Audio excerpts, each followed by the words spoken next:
Herkese merhaba, kanalıma hoş geldiniz arkadaşlar. Yine farklı bir modelle beraberiz.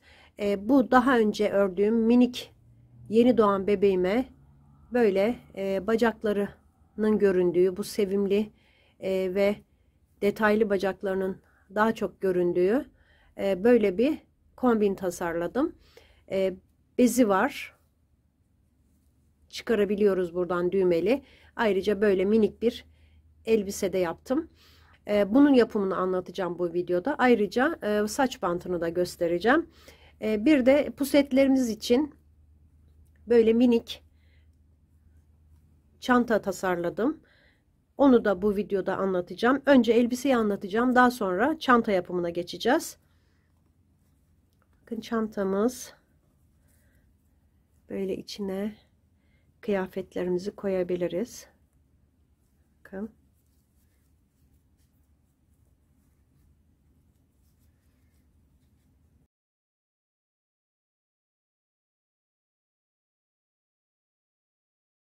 Bu rengini yapmıştım. Beraber bu pusete uygun bu renkten yapacağız. Bebeğim için daha önceki kombinde patik de tasarlamıştım arkadaşlar. O da burada. Bakın. Bu elbise için de bu patiklerden yapabilirsiniz. Kombinleri göstermek istiyorum. Bir daha. Belki sadece bu videoyu izleyen arkadaşlar olabilir. Bu da böyle battaniyemiz, port bebemiz. Bir de böyle tulumumuz var. 3 tane kombinimiz oldu. Ayrıca arkadaşlar bütün bu gördüğünüz modellerin hepsi kanalımda mevcut, yapılışları battaniyesinden pusetine kadar, çantasını şimdi anlatacağım. Bütün bu kombinler, kıyafetler hepsi kanalımda mevcut. Köşede kartları ekliyorum arkadaşlar. Yeni doğan bebek oynatma listesinde bütün bu tariflerin hepsini bulabileceksiniz. Şimdi elbise yapımına geçmeden önce sizden kanalıma abone olup yorum ve beğeni yaparak da desteklerinizi bekliyorum arkadaşlar. Şimdi hemen elbise yapımına başlıyorum. Malzemelerimiz pembe ve beyaz ip. Bu kez bu pembeyle öreceğim. Bakın bu pembeden biraz daha açık bir renk. Nako Cotton Luxe markamız. %60 soft cotton, %40 premium akrilik. 330 metre 100 gram. Renk numaramız 97 572. Beyaz da Alize Cotton Gold. Bu diğer pembede 518 Alize Cotton Gold. Bunlarla aynı. Bu ikisi aynı arkadaşlar. Şimdi pembe ipimi alıyorum. Başlayacağım. Şöyle yakınlaştıralım biraz. Tığım yine 2 milim tığ kullanacağım. 3 tane böyle minik düğme kullanacağım arkadaşlar. Gömlek düğmesinin küçüğü, kollarında olan düğmelerden. Bayağı zor buldum ben bulunduğum yerdeki tuhafiyelerden. İnternetten nereden alındığını bilemiyorum. Araştırdım ama göremedim arkadaşlar.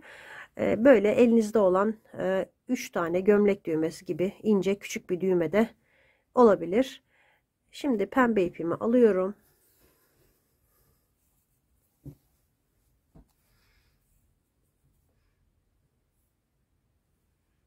Şöyle önce düğümlüyorum. 28 tane zincir çekeceğim. 2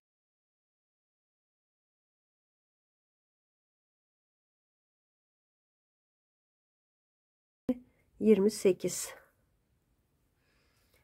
Şimdi buradan sayıyorum geri doğru.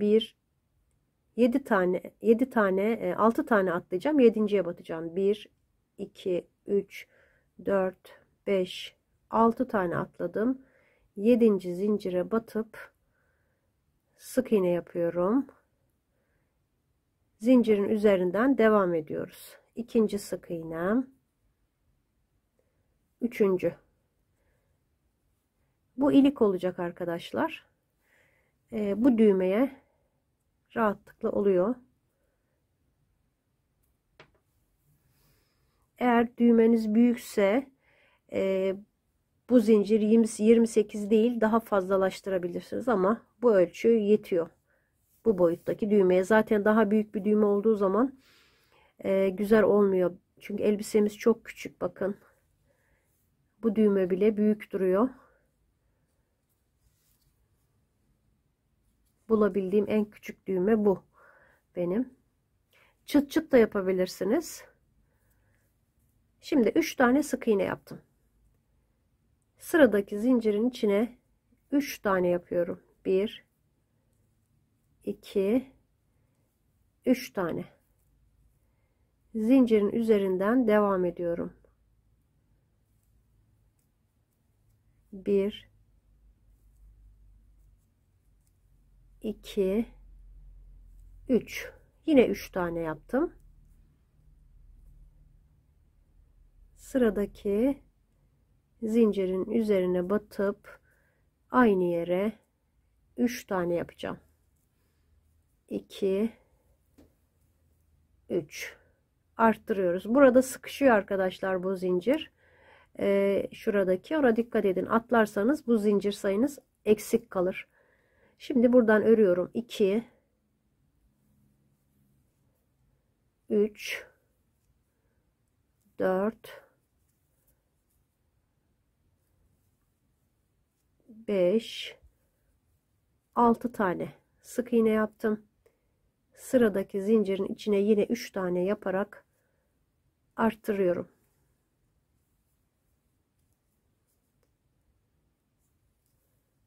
Devam ediyorum. 1 2 3 tane ördüm. Sıradaki zincire yine 3 tane aynı boşluğun içine 3 tane yaparak arttırdım. Sıra sonuna kadar burada 3 tane sık iğnem olmalı. Bakın son zincirin üstüne 3. sık iğnemi yaptım. Şimdi ilk sıramı tamamladım. Sayım 30 sık iğne oldu. Şimdi zincir çekmeden döneceğim. Zincir çekerek döndüğümüzde burada bir bolluk oluşuyor arkadaşlar. Bakın zincir çekmeden döndüğümde bolluk oluşmuyor. Gayet düzgün oluyor. O yüzden zincir çekmiyorum dönerken. Ama buradaki sık iğneyi atlamayın. Hemen ilk sık iğne burada. Oraya batıyorum. 1 2 3 4 tane sık iğne yaptım.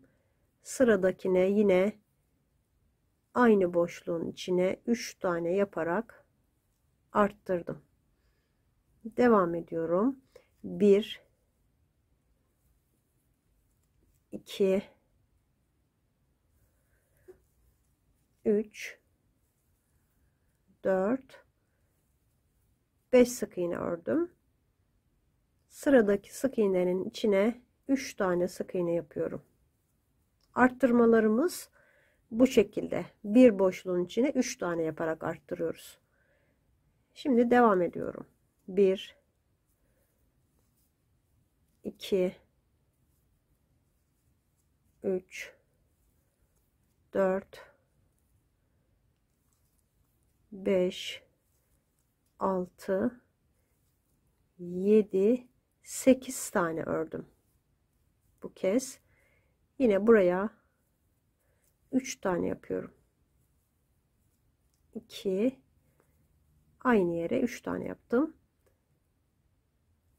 Devam ediyorum. 1 2 3 4 5 tane sık iğne yaptım. Sıradaki sık iğnenin içine yine 3 tane yapıyorum. Burada sıra sonuna kadar 4 tane sık iğnem var. 1 2 3 Burada bakın son sık iğne 4. Yine zincir çekmeden örgümü döndürdüm. 3. sıradayım. Bu sıra sonunda, ikinci sıra sonunda 38 sık iğneye çıktı sayım. 3. sıradayım. 1 2 3 4 5 tane sık iğne ördüm. Burada 1 2 3 tane zincir çekiyorum. Şimdi robayı kollarına ayıracağız elbisemizin. Buradan sayıyorum. 2 4 6 8 9 tane atlıyorum. 10'uncudan itibaren sık iğne yapmaya başlıyorum. 9 tane arada sık iğne var. Burada 9 sık iğne atladım. 1 sık iğne yaptım. Devam ediyorum. 2 3 4 5 6 7 8 9 10 tane sık iğne yaptım. Yine 1 2 3 zincir çekip 9 boşluk atlayacağım. 2 4 6 8 9 tane atladım. 10'uncuya battım. Sayıyorum buradan. 1 2 3 4. Bakın burada bir tane daha var. Zincir çekmediğimiz için biraz sıkışık oluyor. Ona dikkat edin. 5 tane sık iğne yaptım. Döndüm. Hemen ilk sık iğneye batıyorum. 1 2 3 4 5 tane sık iğne yaptım. Zincirin üzerine geldim. Bakın zincir 3 tane zincir çekmiştik. Ben şöyle yapıyorum. Arka kısmını döndürüyorum. Şuradan batıyorum. Yani daha güzel görünüyor zincir. 1 2 3 zincirin üzerine 3 tane sık iğne yaptım. Buradan yine örüyorum. 2 3 4 5 6 7 8 9 10 tane sık iğne yaptım. Yine zincirin üzerine geldim. 1 bakın böyle döndürünce zincir görünüyor ve daha kolay batılıyor. 2 3 burada 5 tane sık iğnem kaldı. 2 3 4 bir de burada 5 tane sık iğne ördüm. Yine zincir çekmeden dönüyoruz. Hemen ilk boşluğa batıp sık iğne yapıyorum. 1 2 3 4 5 6 tane sık iğne yaptım. Sıradaki boşluğa çift yapıyorum. Devam ediyorum. 1 2 3 4 5 6 7 8 9 10 11 12 tane sık iğne yaptım. Yine sıradaki boşluğun içine çift yapıyorum. Çift yaparak arttırdım. Kalan 6 tane sık iğnemi örüyorum.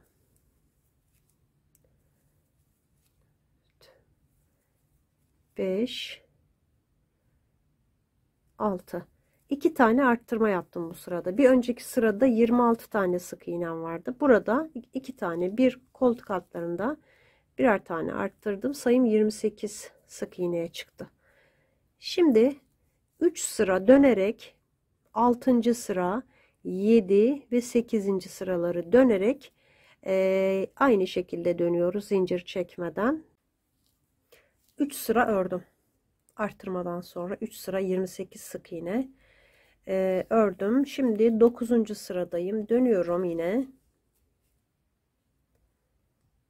İlk sık iğneye bir tane ördüm.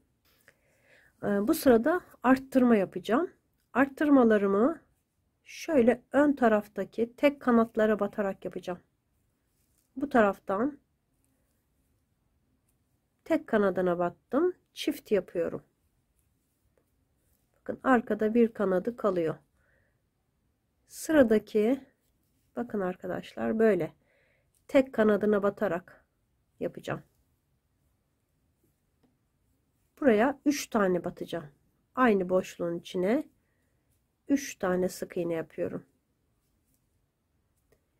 Yanındakine yine ön halkalarından hep ön halkalarına batacağım arkadaşlar. Şurada sadece ilk başta normal battım.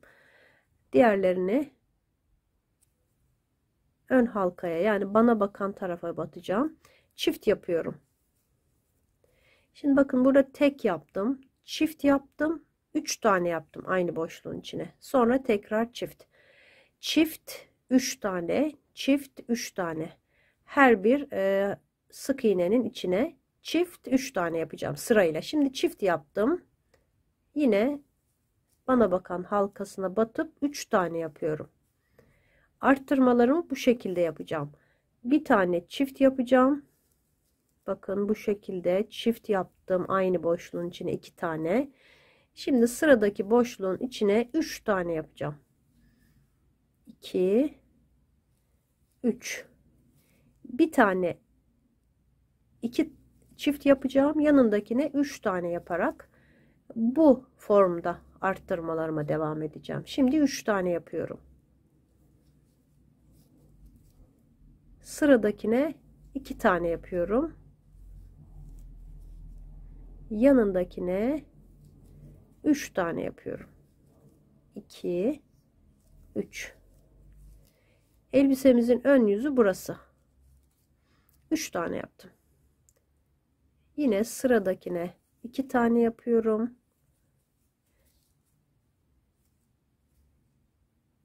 Yanındakine 3 tane. 2 3 2 tane aynı boşluğa, 3 tane aynı boşluğa.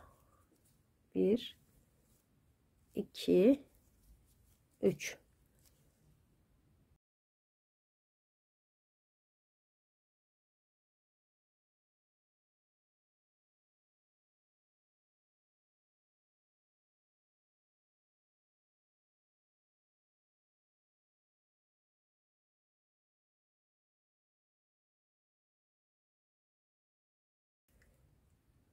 yanındakine 2 tane. Bakın burada 2 tane boşluğum kaldı. Bir tanesine 3 tane yapıyorum. Burada 2 tane yapmıştık. 1 2 3 tane. Son boşluğun içine bakın normal sık iğne gibi batacağım. Buna normal batıyorum. Zincir çekmediğim için burada sıkışmıştı. Şimdi tamamladım arkadaşlar. Arttırmalarımı yapınca 13 tane bir çift bir üçlü bir çift bir üçlü 13 tane olmuş oldu. Toplam sık iğne sayım 67'ye çıktı. Yani bir tane eksik fazla olduğu zaman arkadaşlar çok fark etmez. Arada atlamış olabilirsiniz. 2 yerine 3, 3 yerine 2 falan yapınca değişebilir ama dikkatli yaptığınız zaman bu şekilde arttırdığınızda sayımız 67'ye çıkıyor. Şimdi artık burada eteğimi birleştireceğim. Bakın şu tığımı çıkarıyorum. Şu üste gelecek. Niye? Çünkü burada iliğimiz var. Bir sık iğne ile birleştireceğim. Çok üst üste bindirmiyorum arkadaşlar. Bakın buradaki sıranın başındaki ilk sık iğneye tığımı geçirdim. Bu ipi de alıp ön tarafa geçiriyorum. Bir tane zincir çekip aynı boşluğa batıyorum. Karşıdaki sık iğnenin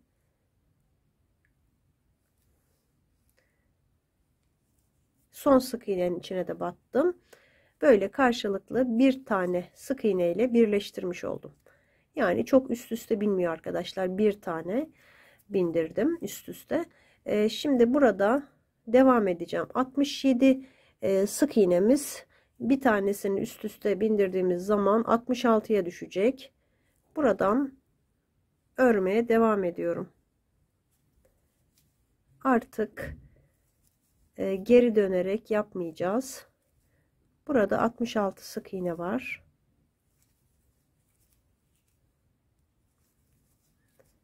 Böyle örüyorum. Her bir sık iğnenin içine bir tane batarak, herhangi bir atlama yapmayın. Dikkatli batın. Bakın, her birine bir tane.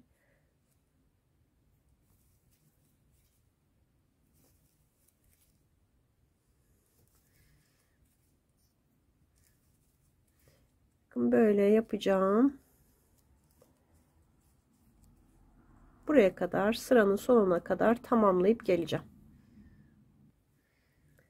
Bakın, burada sonda 3 tane sık iğne yaptım. Şu 3 tane sık iğne yapmıştık. Bir de bir tane vardı. Bir tane ile birleştirdik arkadaşlar. Şimdi ilk sık iğnem, bakın burada,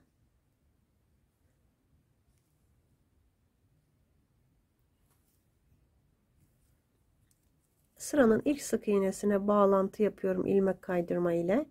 Bir tane zincir çekiyorum. Aynı yere batıyorum. Bağlantı yaparken ilmek kaydırdığım yere battım. 1 2, bu şekilde sık iğnelerimi yapmaya devam ediyorum. 66 sık iğneye 3 sıra daha öreceğim. Şimdi 2 sıra oldu, bakın bu etek kısmı arttırma sırası, bir tane de birleştirdik, 2. Ondan sonra 1 2 3 sıra daha öreceğim. Yani 11 12 ve 13. sıraları örüp buraya gelince ilmek kaydırma ile birleştirip bir zincir çekip aynı şekilde burada yaptığım gibi şimdi gösterdiğim şekilde 3 sıra daha örüp geleceğim. Bakın, elbisemiz bu şekilde, çok şirin, cici bir elbise. Bu ipim biraz daha inceydi, biraz gevşek ördüm ince olduğu için. Bu biraz daha tok bir ip, çok benziyor birbirine. Alize Cotton Gold'da zaten bunlar. Bu iple denemek istedim. Dediğim gibi 3 sıra daha dönerek bağlantı yapıp tekrar bir zincir çekip devam edeceğiz. 3 sıra daha 66 sık iğne örüp geleceğim ben. Bakın, 3 sıra daha ördüm. Tamamlandı etek kısmı. İlmek kaydırma ile birleştiriyorum. Bir zincir çekip ipimi keseceğim.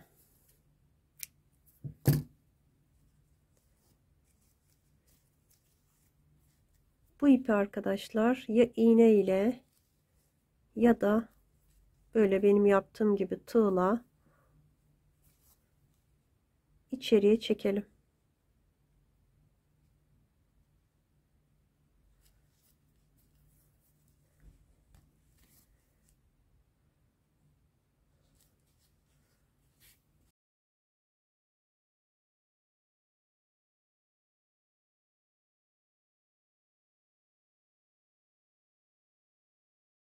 Size şu beyaz kısımlarını da göstereyim. Daha sonra iplerini de temizleyeceğim.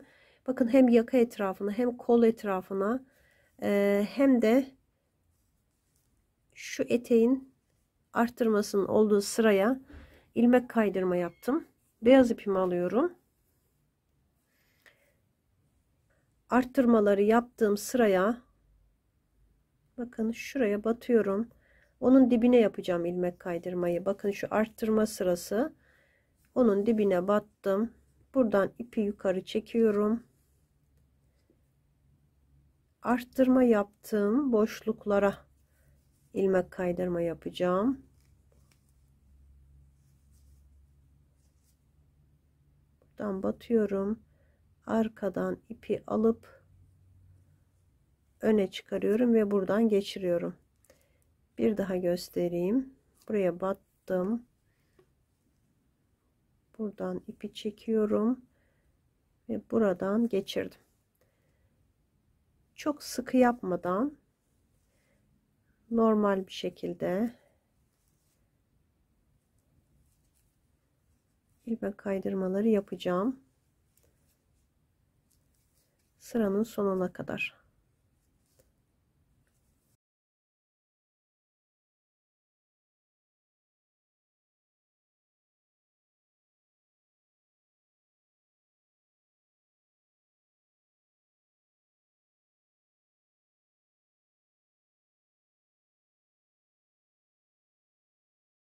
Bakın burada şöyle yapacağım. Burada bir sık iğne ile birleştirmiştik. Orası fazla açılmasın. Şuraya batıyorum bu kez.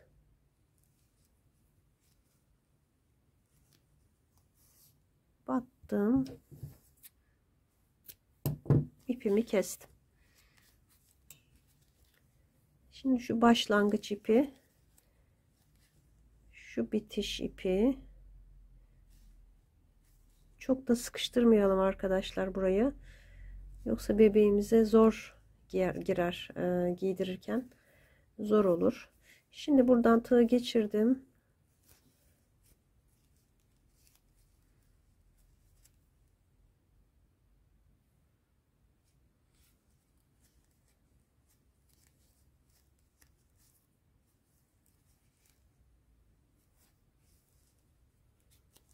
Bu beyaz ipi hemen şöyle dibinden arka tarafa çekiyorum. Bakın burada bütünlük oluştu. Bu iplerimi buraya çektim, arkaya çektim. Burada düğümleyeceğim.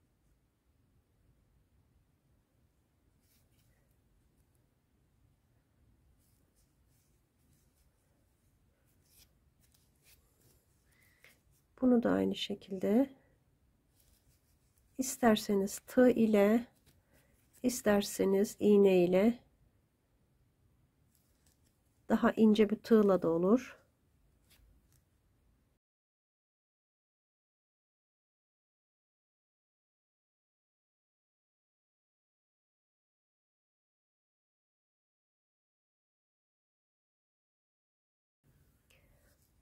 Burası bitti. Şimdi yakının etrafını yapıyorum. Bakın şuraya, şu sıraya yapacağım, bir de bu sıraya yapacağım. Hem kol etrafına hem de yaka etrafına. Şu kolun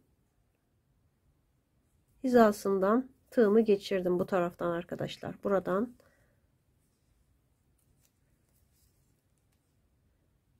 ilmek kaydırma yaparak biraz bu ipi çekeyim, iğne takıp içeri gizleyeceğim çünkü. Yaka kısmına geçtim. Buradan yakanın etrafındaki zincirlerin dibine bakın arkadaşlar, bu şekilde. Bu süslemeler bebeklerimize güzellik katıyor elbiselerimize.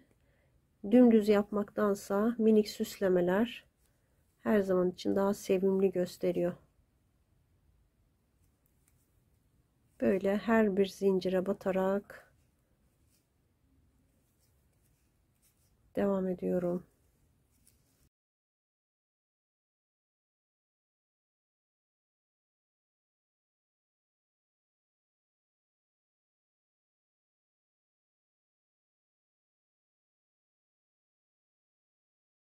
Şimdi şöyle dönüyorum. Buraya batıyorum. Bir alt sıraya. Şimdi buradan devam edeceğim. Yalnız ipimi Nasıl devam ettireceğim arkadaşlar? Şöyle alıyorum.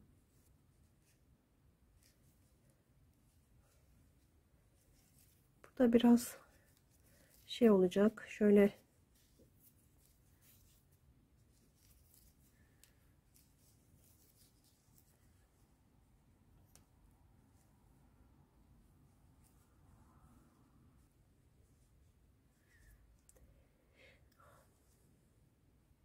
beyaz ipi şuradan kol evinden çıkarıyorum arkadaşlar, bu kolun etrafını yaparken. Çünkü burada öbür türlü zor oluyor. Bakın.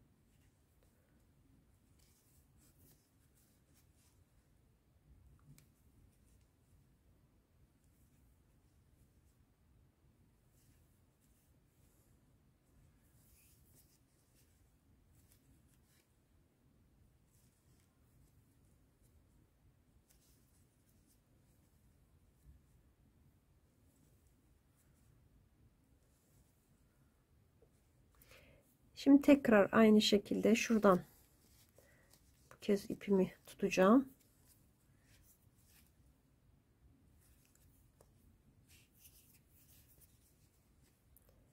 Bakın, ipi buradan aldım.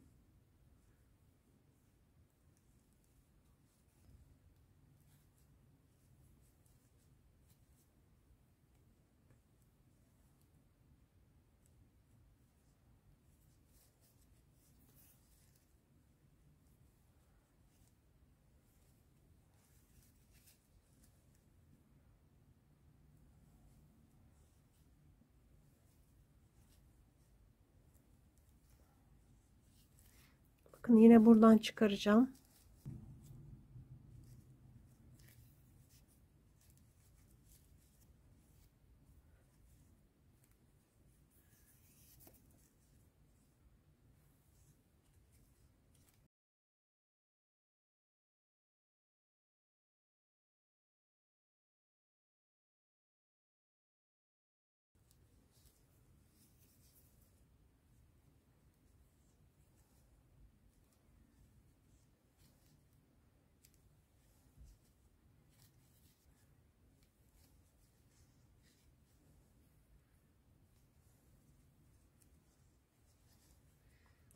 Son kez buraya da yapıyorum.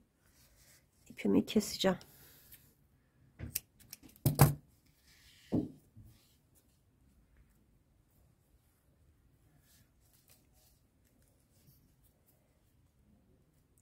İpi arkaya çekiyorum. Bu pembe ipimi, beyaz iplerim arkadaşlar, iğne ile içeriye gizleyeceğim. Bunları temizleyip geleceğim. İpliklerimi temizledim. Bakın, bu şekilde buraya düğme dikilecek. Şimdi şurada yaptığım fiyongu göstereceğim. Beyaz ipliğimi alıyorum.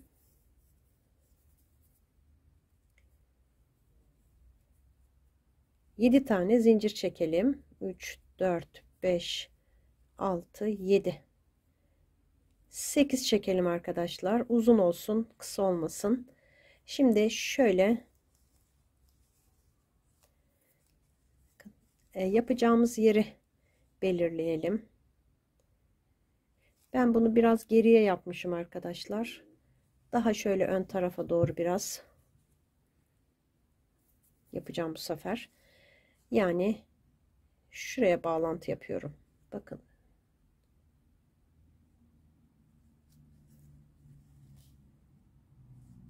Şu köşeye hizaladım.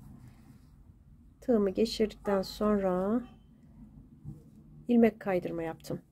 1, 2, 3, 4, 5, 6, 7 tane zincir çektim. Aynı yere batacağım. Buraya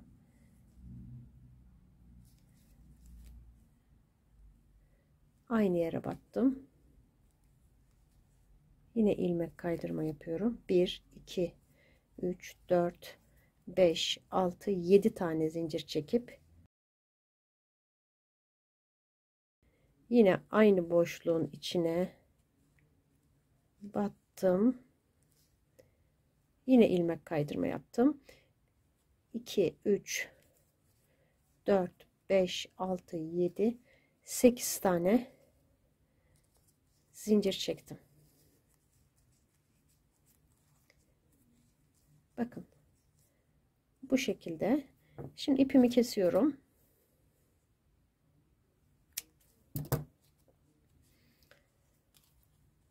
Bu ikisini düğümleyeceğim. Şöyle düğüm atıyorum burada.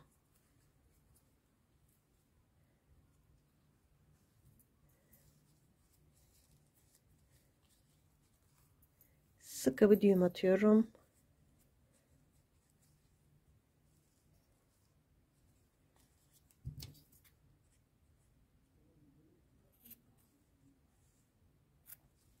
Uçlarını kestim. Böyle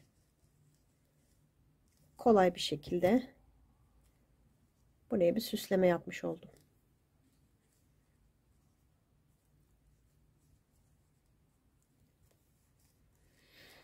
Düğmemi de dikip geleceğim. Elbisemiz bitecek.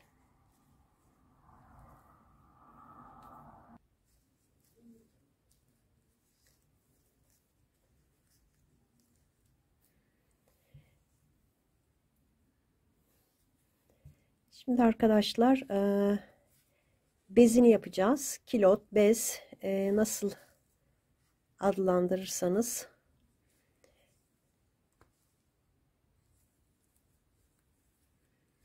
Şimdi kilodunu yapacağım.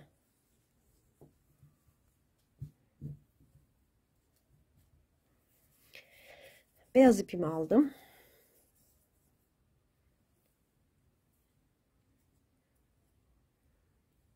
Düğümledim.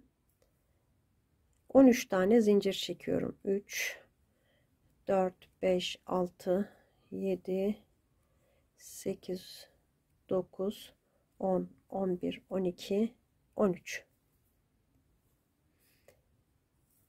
zincir çektim. İkinci zincire batıyorum. Bakın. 1 2 ikinci zincirden başlıyorum. Sık iğne yapacağım. 2 3 12 tane.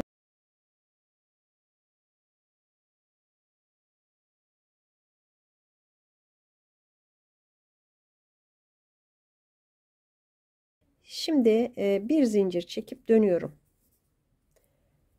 İkinci sırada eksiltme ile başlıyorum. Battım, çektim. Eksiltmeyi bu şekilde yapıyorum. Battım, çektim ve topladım. Eksilttim. 1 2 3 4 5 6 7 8 tane sık iğne yaptım. Burada 2 tane sık iğnem var. Battım, çektim. Sonuncuya da batıp çekiyorum.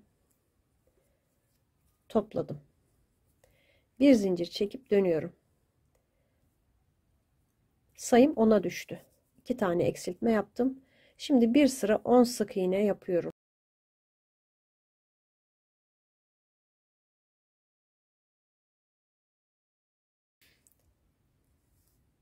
Bir zincir çekip döndüm. 4. sıradayım.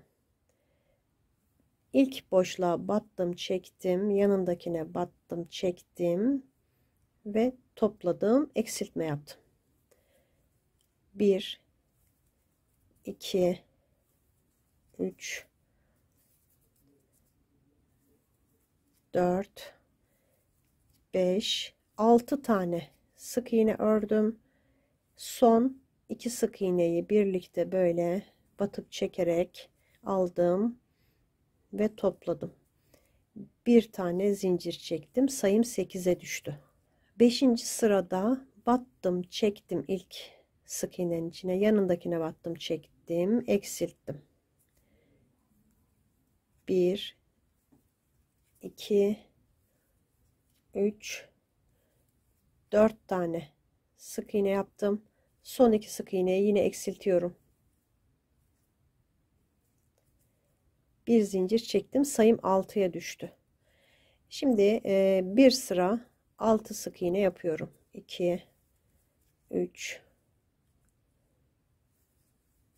4, 5, 6. Bir tane zincir çektim. Yine döndüm. İlk sık iğneye battım. Yanındakine battım, çektim ve topladım. Eksiltmeyi bu şekilde yapıyoruz. Dönerek yaptığımız zaman sık iğnelerde. Arada 2 tane sık iğne örüyorum. Tekrar son 2 sık iğneyi bu şekilde alarak eksilttim. Sayım 4'e düştü. Bir zincir çektim. Şimdi 4 sıra 4 sık iğneyi 4 sıra daha öreceğim. 2, 3, 4. Bir sıra oldu.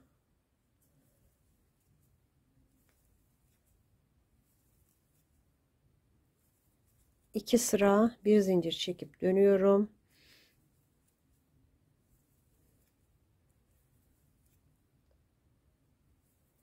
Üç sıra bir zincir çekip döndüm. Dördüncü sıramı yapıyorum. 4 sıra daha. Önce eksilttim, 4'e düşürdüm. Sonra 1, 2, 3, 4 sıra daha 4 sık iğne yaptım. Bir zincir çekip dönüyorum. Şimdi arttırmalara başlıyorum.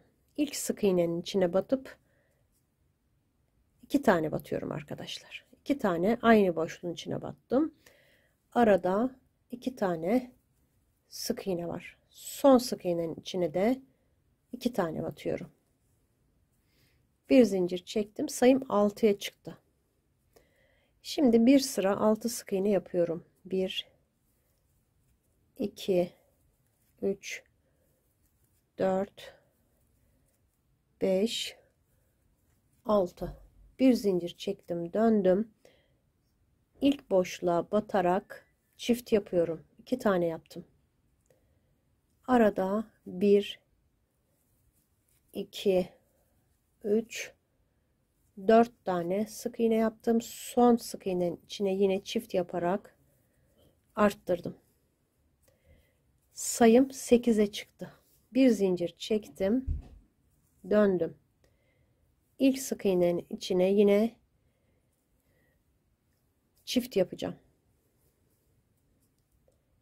Arada 1, 2, 3, 4, 5, 6 sık iğne yaptım. Son sık iğneye yine çift yaparak arttırıyorum. Sayım 10'a çıktı. Bir zincir çekip döndüm. Hemen ilk boşluğa batarak çift yapıyorum, aynı yere 2 tane yapıyorum. Aradaki sık iğneleri örüyorum. 2, 3, 4, 5, 6, 7, 8 sık iğne yapıp sondaki boşluğun içine yine çift yapıyorum ve sayımı 12'ye çıkardım. Bir zincir çekip döndüm. Yine arttıracağım. İlk boşluğa çift yaparak arttırdım. Devamında tek tek örüyorum. 10 tane sık iğne öreceğim.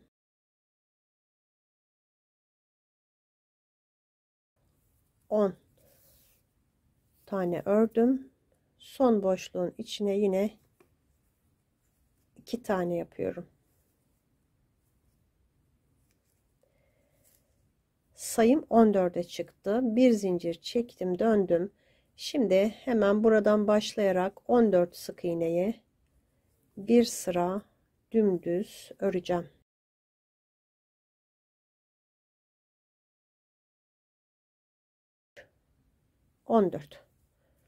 14 tane sık iğne yaptım. Şimdi burada 1, 2, 3, 4, 5, 6, 7 tane zincir çekip dönüyorum. Bakın burada 7 zincir çekmiştik. 1, sondan sayıyorum. 1, 2, 3, 4, 5, 6 tane atlıyorum. Yani son zincire burada 7. zincire batıyorum. Sık iğne yaptım. Şimdi şuradan devam ediyorum yine. 1, 2, 3, 4, 5, 6. Buradakini de sayarsak arkadaşlar 7 oluyor. İlk battığım 2, 4, 6, 7 oldu. 8, 9, 10, 11, 12, 13, 14, son sık iğne 15 tane oluyor. Şimdi yine 7 tane zincir çekeceğim. 2, 3, 4, 5, 6, 7.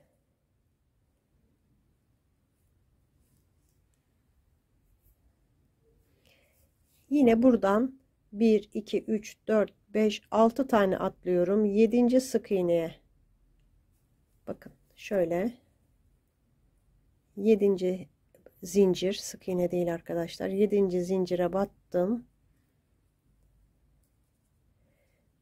Burada bir tane sık iğne yapıyorum. Yalnız bu kez böyle döndürüyorum.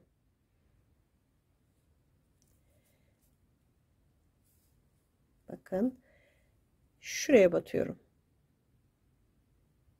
Buraya batıp ilmek kaydırma yapıyorum. Bir zincir çektim. Bakın burada da bu şekilde aynı görüntüyü elde etmiş olduk.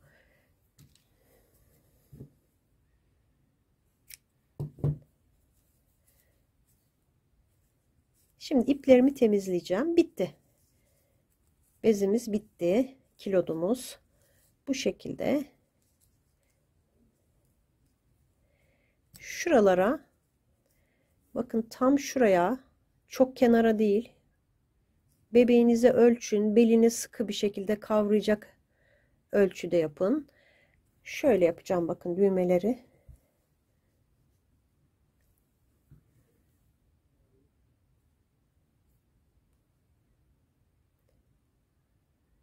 Üst tarafta kenara yanaştırıyorum. Yalnız yan tarafa çok yanaştırmıyorum. Böyle. Bu şekilde düğmelerini de dikeceğim. İplerini temizleyeceğim önce. Sonra düğmeleri dikip geleceğim. Bakın.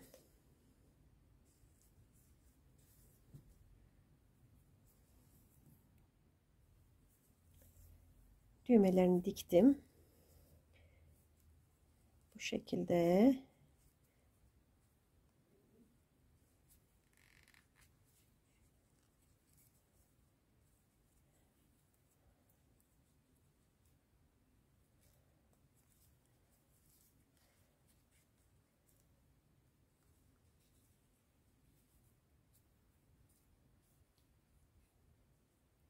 Böyle kilodumuz da hazır. Şimdi sırada bantımız var arkadaşlar. Bantımızı da yapalım.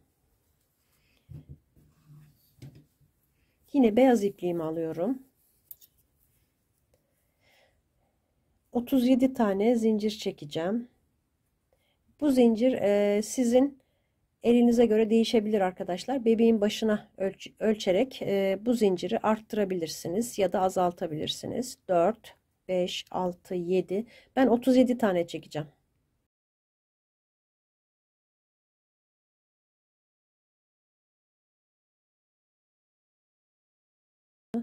...37. Şimdi 37 zinciri ön kısmını böyle burmadan halka şeklini yapıp ilk zincire bağlantı yapıyorum. Bir tane zincir çekiyorum.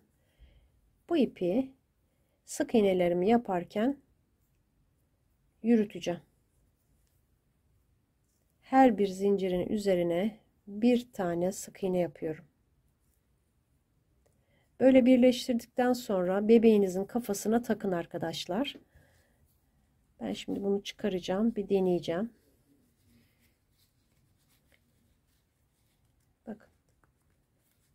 rahatlıkla oluyor.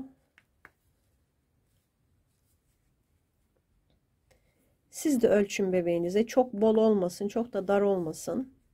Böyle 38-39 zincir çekebilirsiniz. Daha gevşek yapıyorsanız 35 zincir gibi. Dediğim gibi ölçün bebeğinizin başına. Şimdi böyle her bir zincirin üzerine batıyorum. Bu ipi de yürüteceğim. Sonradan bana iş çıkmasın arkadaşlar. İplerimizi yürütürsek böyle örgülerin arasında hem daha güzel oluyor hem de sonradan iğne ile geçirme işlemi olmuyor. Şimdi bunu bırakıyorum artık. Bu şekilde her bir zincire bir tane yaparak tamamlayacağım. Böyle buraya kadar geleceğim. Tamamladım bakın. İlk sık iğneye bağlantı yapıyorum. İlmek kaydırma ile bir zincir çekip aynı yere batarak buradan yine başlıyorum. 37 tane sık iğneyi bir sıra daha öreceğim. 2 sıradan oluşuyor. Bir sıra daha buraya kadar yapıp geliyorum. Tamamladım. Yine sıranın ilk sık iğnesine ilmek kaydırma yaparak sabitledim. Bir zincir çekip ipimi kesiyorum. Şimdi bunu yine iğne takacağım.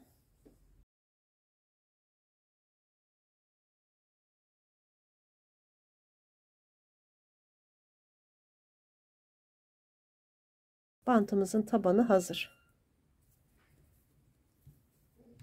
Şimdi bu çiçeği nasıl yaptığımı göstereceğim.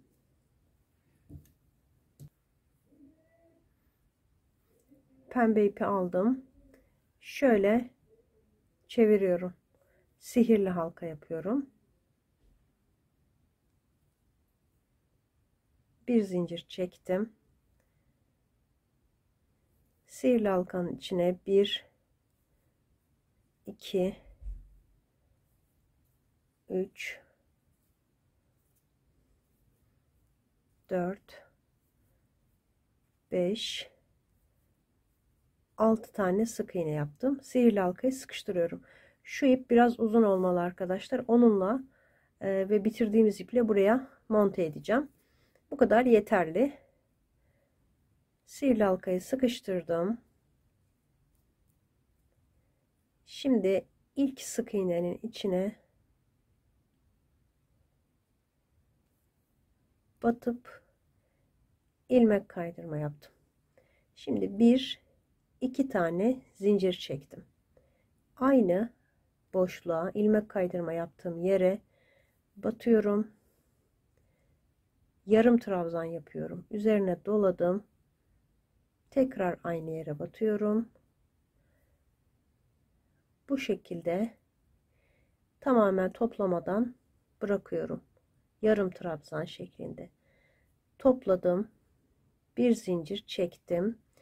Şimdi şu şöyle arkada kalacak arkadaşlar. İlk yani aynı yere batacağım yine. Şu 2 tane ikili trabzan yapmıştım. Oraya batıyorum yine. Battıktan sonra da şöyle elinizle düzeltip arkaya çevirebilirsiniz. İlmek kaydırma yapıyorum. Şimdi yan tarafa geçtim. İkinci sık iğneye, sıradaki sık iğneye ilmek kaydırma yaptım. 2 tane zincir çekiyorum. Yine aynı boşluğun içine batıp yarım trabzan, yine üzerine doladım. Aynı yere batıyorum. Şu 2 tanesini çekiyorum. 3 tane burada halka olacak. Şimdi topladım. Bir tane zincir çektim. Şöyle aynı boşluğa batıyorum ve ilmek kaydırma yapıyorum. Bunları hepsini aynı yere yaptık. Aynı sık iğnenin içine. Şimdi yandaki sık iğneye geçiyorum. İlmek kaydırma yaparak 2 tane zincir çektim. Yine aynı boşluğun içine ikili trabzan, yarım ikili trabzan, bir tane daha topladım, bir zincir çektim. Yine aynı yere batıyorum. Bakın böyle çevirebilirsiniz. İlmek kaydırma yaptım. Sıradaki sık iğneye geçtim. Yine ilmek kaydırma yaparak 2 tane zincir. Bu şekilde 6 tane yapacağım.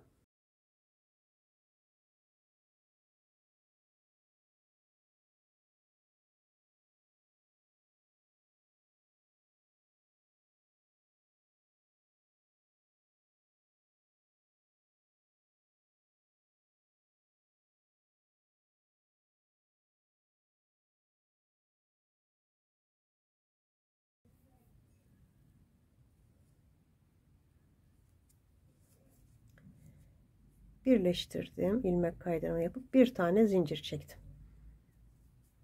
Şimdi şöyle bu sihirli halkayı iyice sıkıştıralım. İpimi keseceğim.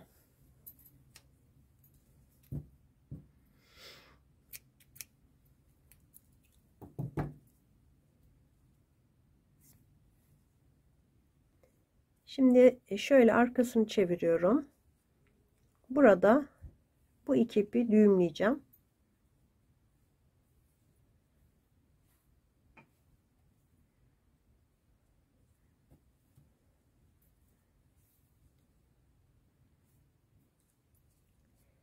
Şimdi ipin birini, burası arka yüzü, ipin birini şuradan geçiriyorum. Şöyle.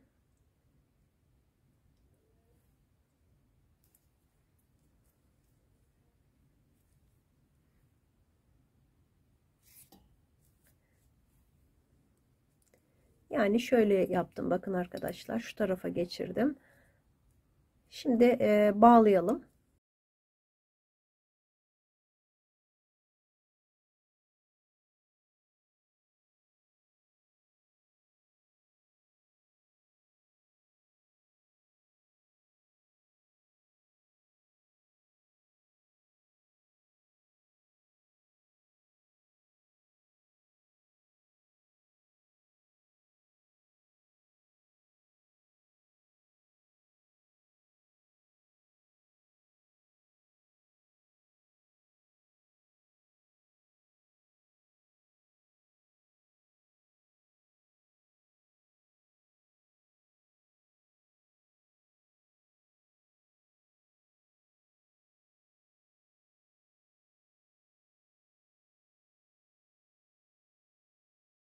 Saç bantımız bu şekilde tamamlandı.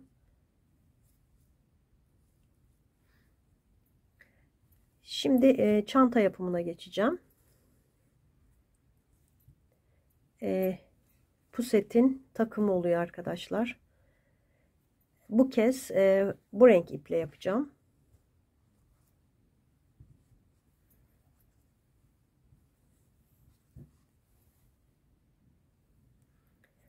Üç milim tığ kullanacağım. İpimi de 2 kat öreceğim arkadaşlar. Aynı pusetlerde yaptığım gibi. Pusetleri de Alize Cotton Gold'u 2 kat yaparak örmüştüm. Şimdi çantayı da aynı şekilde 2 kat ördüm. Böyle sert ve dik dursun diye. Şimdi ipimi alıyorum. Böyle minik bir düğme lazım. Evde bulunan düğmelerinizden bunu yapmıştım. Şimdi bu renge de kahverengi düğme ayarladım. İpimi 2 kat yaptım.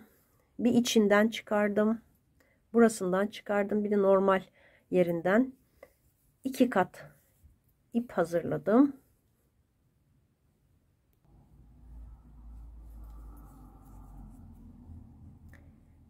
Önce düğüm atıyorum.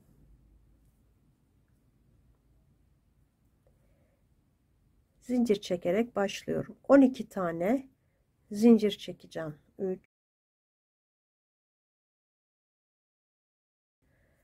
12 zincir. İkinci zincire batıyorum. Aynı yere bir kere daha 2 tane sık iğne yaptım. Arttırdım yani. Şimdi devam ediyorum. Tek tek öreceğim. 1 2 3 4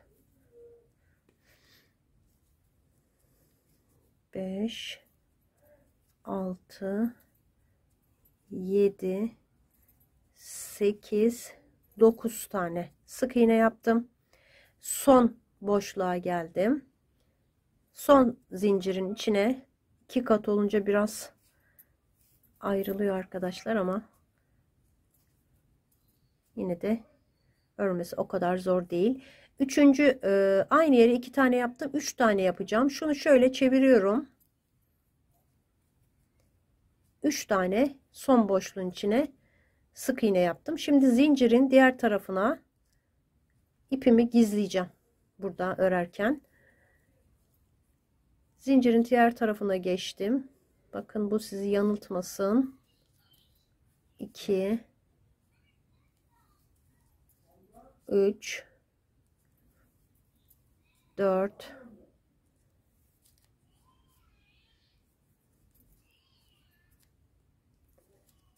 5 6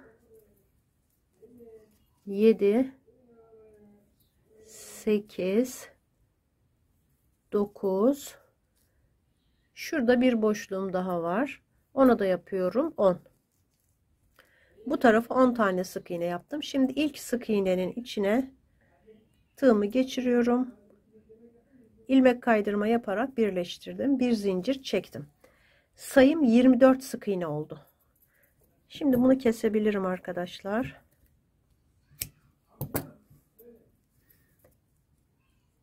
Şimdi birleştirdiğim yere aynı yere batıyorum. Bir zincir çektikten sonra bir tane daha batıyorum. Çift yapıyorum. Aynı yere 2 tane yaptım. Yanındakine yine çift yapacağım. 2 tane. Devamında 9 sık iğne örüyorum.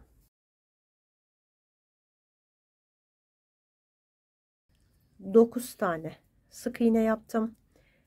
Şu köşede yaptığım 3 tane sık iğnenin her birine çift yapacağım. Yani 2 tane sık iğne yapacağım. Her birine 2 tane.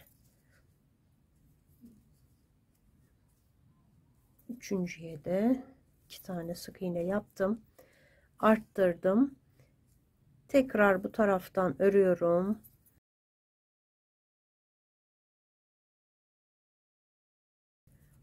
Dokuz tane sık iğne ördüm. Burada bir tane sık iğnem kaldı. Şu birleştirdiğim ilmek kaydırma yaptığım boşluk arkadaşlar. O sizi yanıltmasın. Burada bir tane sık iğne var.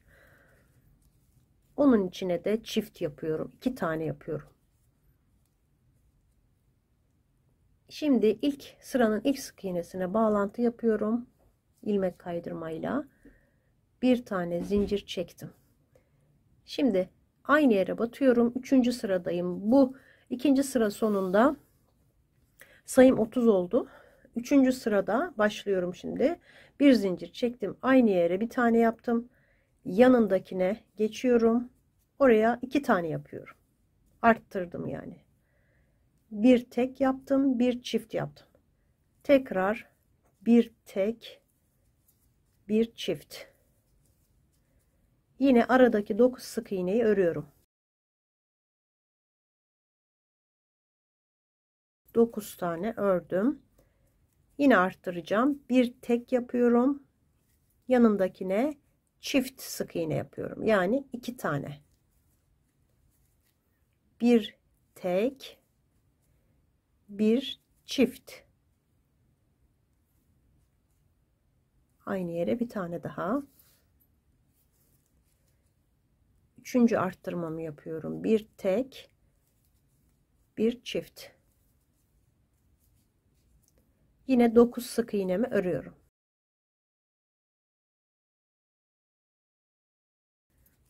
9. Burada 2 tane sık iğnem var. Bir tek yapıyorum. Son sık iğnenin içine çift yapıyorum. Bir tane tek, bir tane çift. Yine ilmek kaydırma yapıp birleştirdim. 3. sıra sonunda sayımız 36 sık iğneye çıktı. Şimdi 4. sıradayım. Aynı yere batıp sık iğnemi yaptım. Yanına bir tane daha yapıyorum. 2 tek, sıradakine çift. 2 tane tek tek ördüm, çift yaptım. Devam ediyorum. 1 2 tek ördüm. Sıradakine çift 2 tane sık iğne yaptım. Yine 9 sık iğnem var. 9 sık iğne ördükten sonra bir tane örüyorum. Yanındakine bir tane daha yapıyorum. Tek tek 2 tane ördüm. 9 burada kalıyor. 2 tek ördüm. Yanındakine çift sık iğne yaptım. Arttırdım. Tekrar 2 tane tek tek ördüm. Üçüncüsüne çift yaptım. 2 tane tek tek ördüm. Üçüncü boşluğa çift yaparak buradaki arttırmalarımı tamamladım. Devam ediyorum. 9 sık iğnemi yine öreceğim.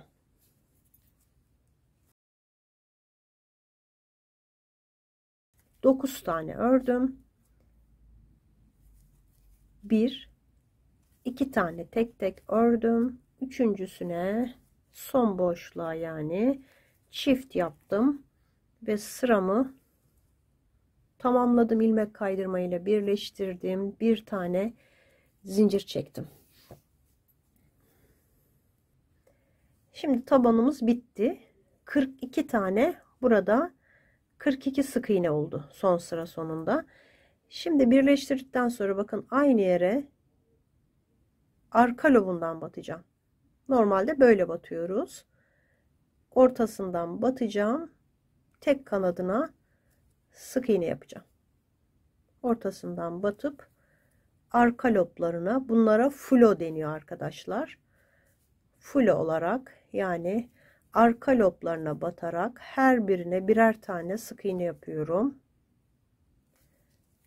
Bakın ön tarafta bu halkaları kalıyor.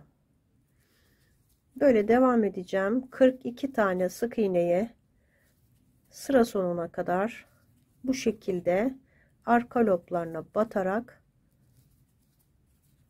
örüp tamamlayacağım.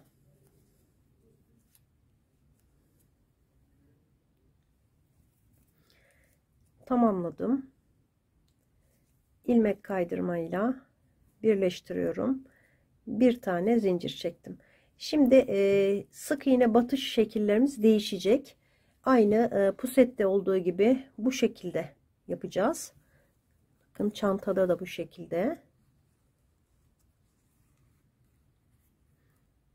Yalnız birleştirme yerlerini buradaki gibi gizli yapmayacağım arkadaşlar. Burada gizli yapmıştık. Hiç belli olmadı.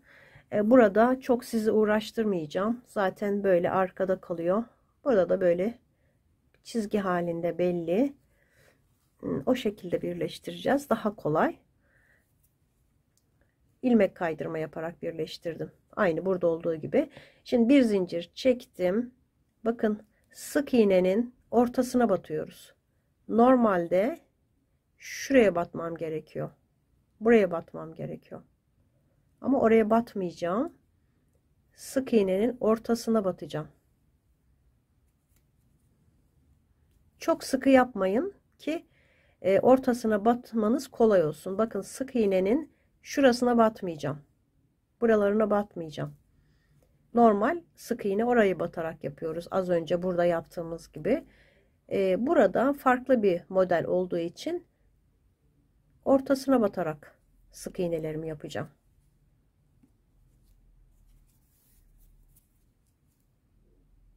Ortaya batıyorum. Şöyle biraz gevşek yani yukarı doğru çok sıkıştırmayın. Yani şu kısmı çok böyle sıkı yaparsanız bir dahaki sırada zorluk çekersiniz. Hafif şöyle açarak sık iğnelerimizi yapalım.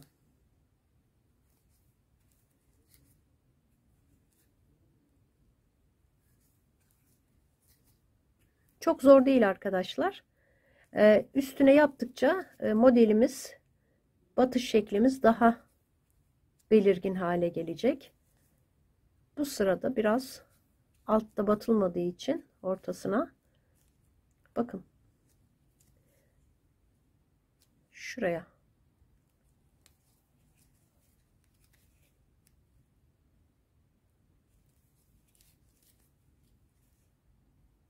puseti yaparken de zaten size bunları yaptıysanız eğer pusetini ayrıntılı göstermiştim. Bu şekilde tamamlayacağım. 42 sık iğneyi gösterdiğim şekilde batarak sıra sonuna kadar tamamlayıp geleceğim. Şimdi bakın son sık iğne burada. Onun da ortasına batıyorum.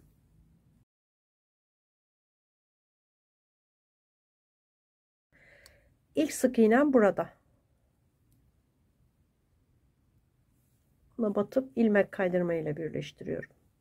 Bir tane zincir çektim. Yine buralara batarak devam edeceğim. 15 sıra olacak toplam. Şimdi 3. sırayı yapıyorum ben. 3 dersek bundan sonrasına, yani burada 1 diye başlarsak 1 2 3. sıraya başladım. Toplam 15 sıra öreceğim. Bakın yine aynı şekilde batarak, ortalarına batarak birleştireceğim. Buraya kadar geleceğim. İlmek kaydırma ile birleştireceğim. Bir zincir çekip aynı şu ortalarına batarak örmeye devam edeceğim. Dediğim gibi 2 sıra oldu. Toplam tabandan sonra 15 sıra olacak. Şimdi 13 sıra daha örüp geleceğim. Dümdüz. Toplam 15 sıra 42 sık iğne olarak ördüm. Tabandan sonra 15 sıra ördüm. Şimdi bu sırada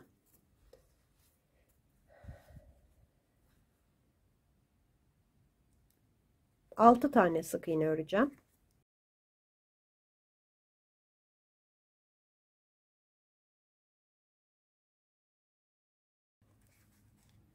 Altı tane ördüm.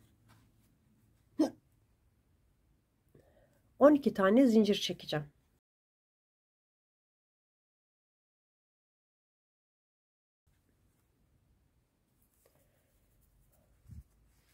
Yedi tane boşluk atlayacağım. 2 4 6 7. 8. boşluğa batıyorum. Buradan bir sık iğne yapmış oldum. Devam edeceğim. 14 tane yapacağım.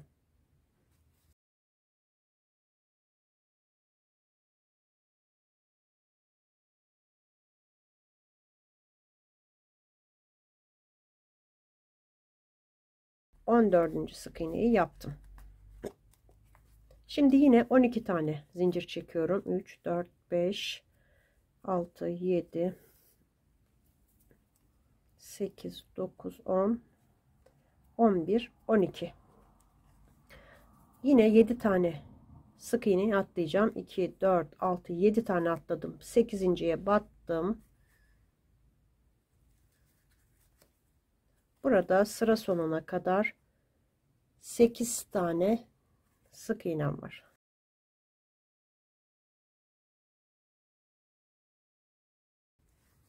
Sekiz.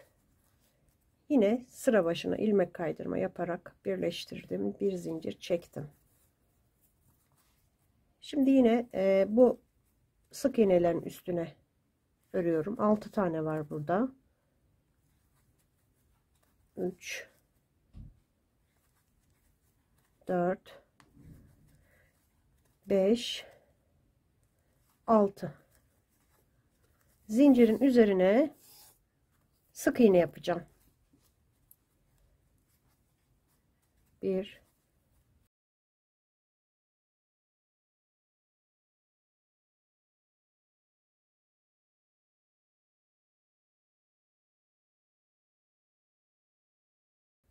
14 tane sık iğne yaptım buraya.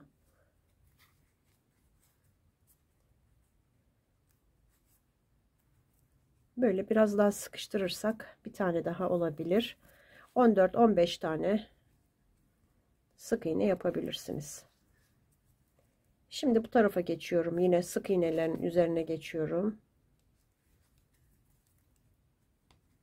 Burada yine 14 tane sık iğne öreceğim.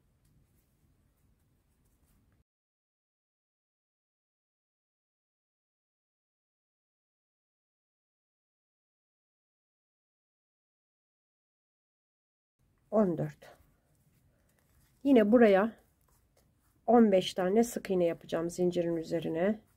1,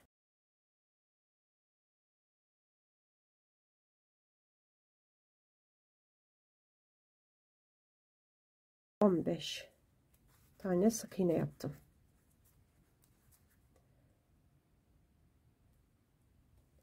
Sekiz sık iğne var sıra sonuna kadar.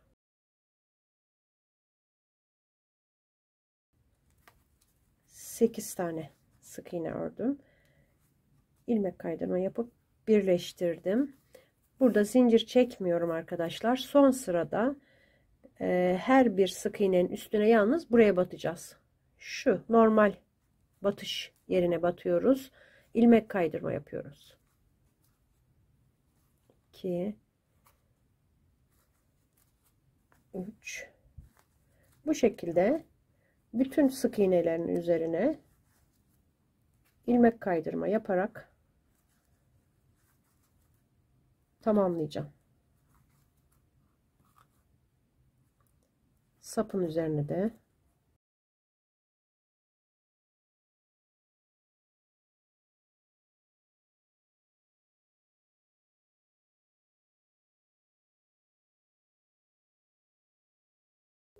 bakın böyle daha düzgün bir görüntü elde ediyoruz ilmek kaydırma yaptığımızda ve burası biraz daha dik duruyor. Ağız kısmı da. Şimdi böyle devam edeceğim. Yine zincirin üstüne de yapacağım. Zincir değil burada arkadaşlar, yine sık iğne var. Sık iğnenin üstüne de yapacağım. Kulptaki. Buraya kadar tamamlayıp geleceğim. Tamamladım arkadaşlar. Bakın son sık iğnenin üstüne de yaptım. Burada ipimi kesiyorum.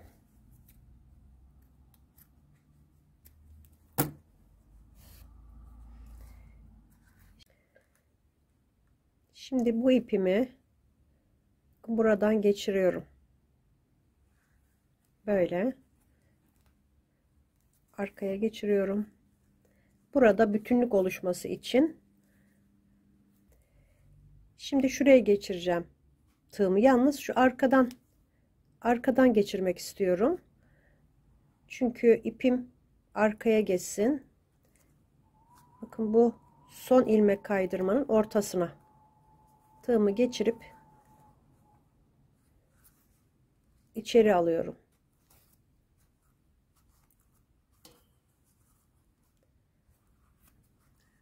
Bu şekilde.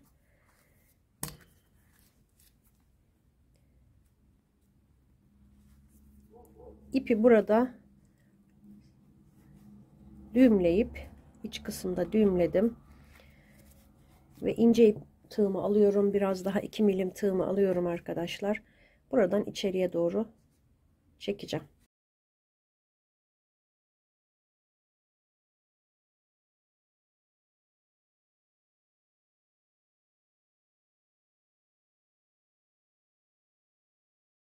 Çantamızın ana gövdesi bitti. İsterseniz böyle de bırakabilirsiniz ama ben böyle buraya bir kapak yaptım minik. Daha güzel oldu. Şimdi çantamızın ön tarafını istediğiniz yeri yapabilirsiniz. Yalnız ben şu ek yerini arkaya gelmesini istediğim için ek yerinin şurasını ön yapmak istiyorum. Böyle yaptığım zaman şurada görünüyor. Burası ön kısmı olsun. Şu bağlantı birleştirdiğimiz yer. Arkayı çeviriyorum. Arka kısmı burası. Yine ipimi aldım. Bakın bir tığımı değiştiriyorum. 1 2 tane sık iğne atlıyorum. Buraya batıyorum. Toplam 7 tane sık iğnemiz var burada. Şöyle yapayım arkadaşlar. Daha örmesi kolay olsun. Üçüncü sık iğneye geçirdim. Bir tane de zincir çektim. Aynı yere batıyorum. Sık iğne yaptım. Şu ipi yürüteceğim. Normal batıyoruz. Normal sık iğne batıyoruz burada. 2 3 tane sık iğne yaptım. Döndürüyorum. Zincir çekmeden döneceğim yine. Bu ipi bu sırada da gizleyeceğim. Sağlam olsun arkadaşlar. Bakın şuraya batacağım. Yalnız ipi şöyle aldığım için, ipi gizlemek istediğim için görünmüyor orada. Sık iğnemi yaptım. Bakın buraya batıyorum. 2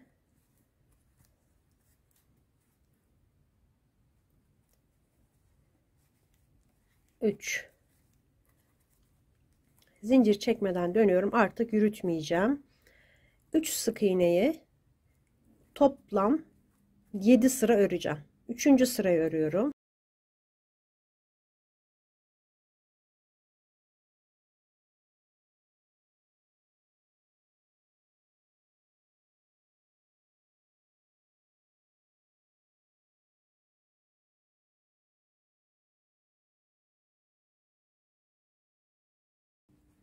Şimdi burada 1 2 3 4 5 6 tane zincir çektim. Burada 6 zincir çektim. Tığımı çıkarıyorum. Buraya geçirip ön tarafa çektim. Şimdi şuraya batıyorum. İlmek kaydırma yapıyorum. Devamında sık iğne yapıyorum. 1 2 3 4 5 tane sık iğne yaptım. Yine son olarak bir tane ilmek kaydırma yapıyorum. Burada bir zincir çekip ipimi keseceğim.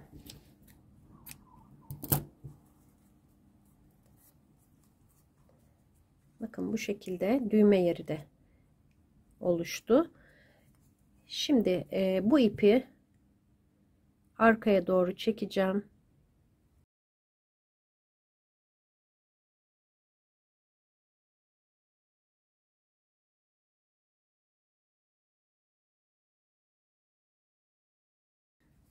Bakın arkadaşlar şöyle ortalayın. Tam şu sapları ortaya geliyor zaten.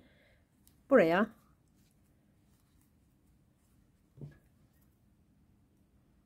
düğmemi dikeceğim.